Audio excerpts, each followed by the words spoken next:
What up, friends? Nature may always win, but I don't. What?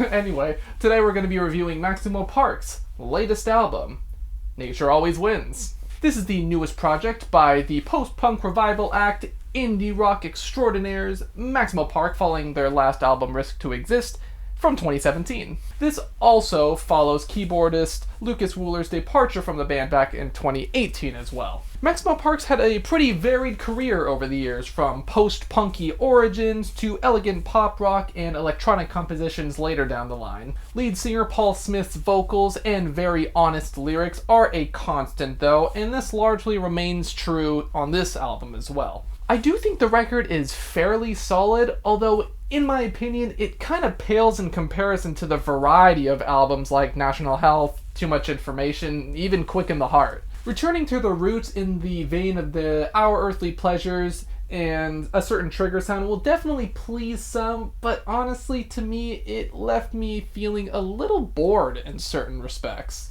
The album starts out pretty strong though, with Partly of My Making. There's a nice driving riff that contrasts the elegant synthesizers that are kind of spread across the track. Paul's vocals are particularly theatric here, adding a grandiose charm that really makes you give them your attention. I feel like the pacing of the track is pretty fun, with the verses having a heavy build-up for a very poppy chorus actually. The bridge is also pretty groovy too. The lyrics also do a fairly good job at painting the picture of someone who's concerned that they're losing their edge.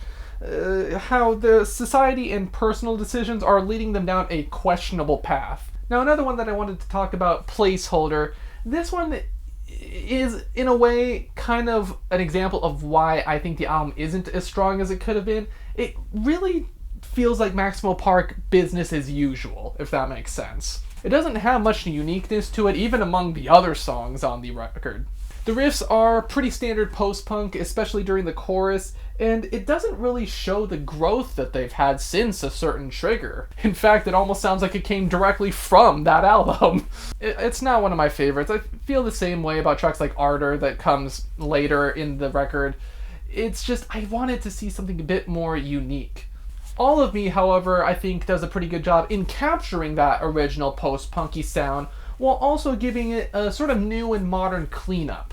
The synth melds pretty well with the poppier riffs, and Paul's delivery on the chorus is just sugary sweet. The more subdued verses add a pretty intimate whole aesthetic to the vocals and overall vibe of the track, giving it similar vibes to songs like maybe Lydia or Drinking Martinis, something like that. This also applies to the lyrics as well, which have a sort of wistful camaraderie to them, trying to find out who you are and get through life with a person by your side that you trust. Now, Meeting Up is a pretty interesting track, embracing the kind of new wave aspects of post-punk that, early new wave had. There's some good build-up with the very simple bass and synth, and the New Order styled beat is also pretty welcome here. It definitely gives this track an identity, that's for sure. Paul's more spoken word delivery here, it has the experimental flourishes of some of the band's past work, especially from songs like Acrobat from their debut album.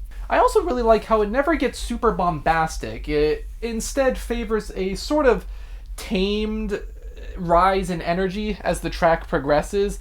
It culminates, sure, but it doesn't overly culminate, if you know what I'm saying. I also love those sort of wacky synths and sound effects that are sprinkled in here and there. This actually fits the nostalgic and melancholic nature of the lyrics too, looking back on past loves, past homes, and just kind of how Paul's moved on from them because he has to. Why Must a Building Burn is another track that's on the poppier side, but honestly, I really love the energy here. It very much is a sound that you'd expect from the National Health album, with a higher emphasis on the piano and the lighter delivery on the chorus too. The happy-go-lucky guitar riff that leads out of the chorus is also a very welcome one, and it adds to the track's just longing nature in general. I will say, in spite of the album feeling just kind of there a lot of the time, it really does end on a great note with Child of the Flatlands. This is my favorite track on the record by far. That ominous synth, Paul's serious delivery, that melancholic guitar and hypnotic beat, it is just fantastic. There's a sense of sorrow that you feel from the delivery, the lyrics, just how Paul is looking back on his childhood homes, his haunts, and just seeing how they've changed.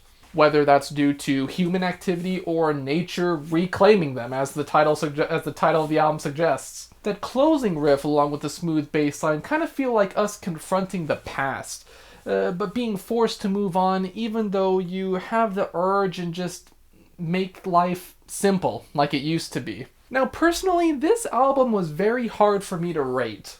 I definitely have fun with the songs when I'm listening to them, but for some reason, I just can't really remember any of them after I'm done listening to the album. There were a lot of songs that I didn't cover on this record that were alright, they just don't really stand out. I feel like the tracks are structurally solid with good performances, and there's not really much that I dislike about the record.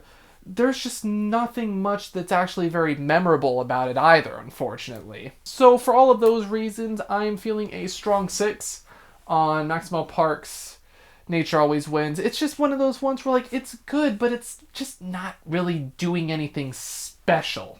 But of course, we do have to talk about the album cover on this show, and this is a pretty good album. I love the whole painting effect of the cover. I like that it's segmented, separate from the text. I think that's a very modern art thing to do, but I think it really works well here. Also kind of fits the whole modernism versus, nature reclaiming territory, man versus nature, all that sort of stuff. Color scheme is very good with the whites mixed with the darker shades of blues and blacks and grays. The whole album is kind of a battle against melancholy, longing, looking back on the past. So I think the album cover was pretty good and pretty fitting. That being said, what was your all opinion on this new Maxïmo Park album? Were you like me, where it's just like, it's good, but it just doesn't match up to the older stuff? Or did you actually kind of like this direction that they're taking?